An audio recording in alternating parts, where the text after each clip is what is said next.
CBS News political director John Dickerson. John, good morning. Good morning, Charlie. Does this story damage Mitt Romney, or is it simply what's going to be happening in this campaign? I think it is what's going to be happening in these campaigns, these little eruptions. It comes at a bad time for him because he's not really well defined for the broader part of the electorate. But for it to really damage him, it has to sustain. It has to continue on for a long time.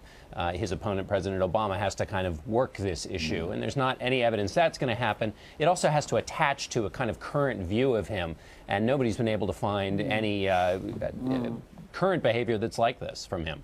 And you have to, I assume, admire the way the governor came right out and said, you know, I don't remember it, but I apologize. So we're trying to put the story behind him.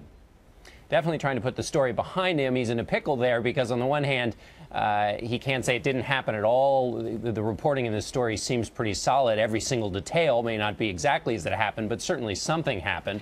And a lot of people are on the record. But on the other hand, he doesn't want to embrace all the details and have this story go on. So he certainly is trying to put it behind him. And John, quite frankly, what more can he do? What more can he do other than apologize? And should you be held accountable for things that you did in high school? As he said, all of us have made mistakes in high school.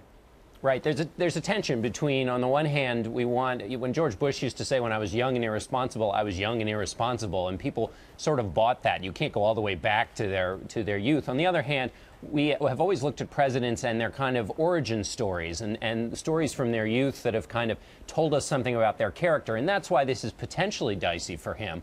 But again, it's only dicey if it continues to go on. And that means somebody has to keep talking about it. Yeah. John, there's a fundraising story also about the Obama campaign.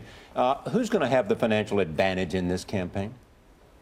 Well, the president's probably going to have the financial advantage in terms of money that goes right to his campaign. But the Republicans have huge outside money going to those outside groups, and so they will probably have the advantage in terms of super PAC money, third-party groups. But in terms of the actual campaign, President Obama's got an extraordinary fundraising machine. What do we know at this moment, one day later, about the president's position on same-sex marriage and the fallout from it?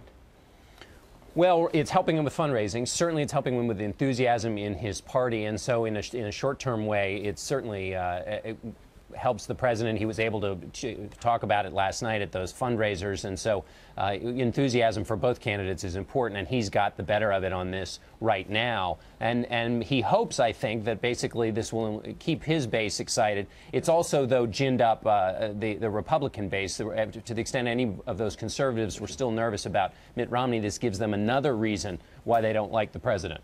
John Dickerson, thank you very much.